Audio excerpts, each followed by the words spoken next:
Assalamualaikum warahmatullahi wabarakatuh. Halo Ananda semuanya. Apa kabar Anda hari ini? Semoga dalam keadaan sehat ya.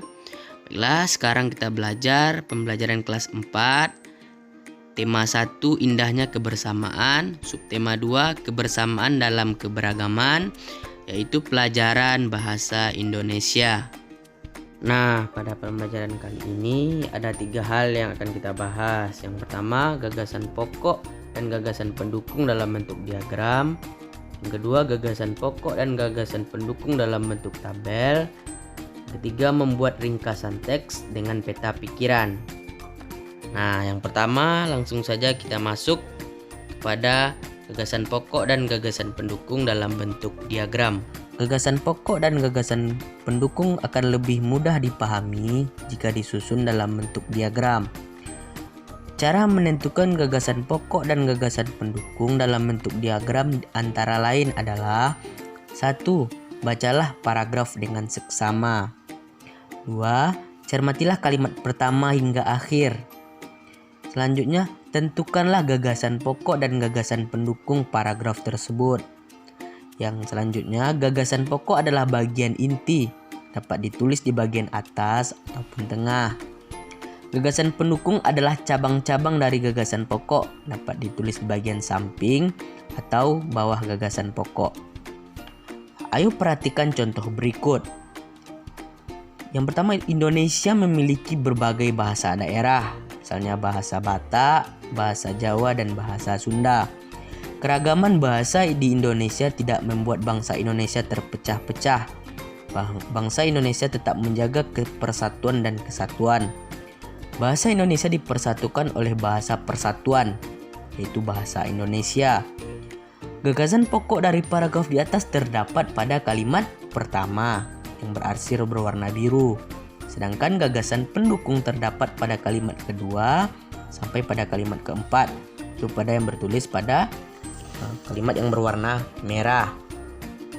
Selanjutnya itu contoh dalam bentuk diagram. Nah, ada ini gagasan pokok dan juga gagasan pendukungnya. Nah, Anda bisa lihat gagasan pokok dan gagasan pendukungnya. Nah, apakah pada gagasan pokok dan gagasan pendukung dalam bentuk diagram? Apakah Anda semua sudah paham? Nah, bagus. Nah, selanjutnya suatu teks terdiri atas beberapa paragraf. Setiap paragraf memiliki gagasan pokok dan gagasan pendukung. Diagram gagasan suatu teks dibuat sesuai dengan jumlah paragraf dalam teks tersebut. Gagasan pokok dan gagasan pendukung dalam bentuk tabel. Gagasan pokok dan gagasan pendukung dibuat dalam bentuk tabel bertujuan untuk mempermudah memahami suatu teks. Contoh pada paragraf pertama. Gelar budaya di sekolah. Keragaman tidak hanya terdapat di lingkungan masyarakat, tapi juga di lingkungan sekolah. Nah, ini yang diarsir berwarna biru adalah gagasan pokok. Sedangkan kalimat selanjutnya yaitu para siswa di sekolah Udin terdiri atas berbagai suku bangsa. Mereka berasal dari berbagai daerah di Indonesia. Ada siswa yang berasal dari Sumatera, ada siswa yang berasal dari Jawa, ada siswa yang berasal dari Kalimantan, Sulawesi, Nusa Tenggara, dan Papua, dan sebagainya. Ini adalah gagasan pendukung. Nah, ini ada juga contoh yang kedua. Sekolah sering mengadakan gelar budaya untuk memperkenalkan kekayaan budaya Indonesia pada siswa. Nah, ini terdapat pada kalimat pertama, yaitu sekolah sering mengadakan gelar budaya untuk memperkenalkan kekayaan budaya Indonesia kepada para siswa. Sedangkan kalimat selanjutnya itu adalah gagasan pendukung. Nah, juga bisa Anda lihat pada contoh dalam bentuk tabel. Coba perhatikan contoh dalam bentuk tabel tersebut. Nah, coba Anda baca dan juga coba dipahami contohnya dalam bentuk tabel. Nah, apakah dalam bentuk tabel Anda sudah paham? Bagus, alhamdulillah. Nah, sekarang kita masuk kepada membuat ringkasan teks dalam peta pikiran. Peta pikiran yang berisikan gagasan pokok dan gagasan pendukung dapat dijadikan acuan untuk membuat ringkasan. Meringkas isi teks sama dengan menulis kembali isi teks, namun dengan secara singkat. Ada langkah-langkah membuat ringkasan teks.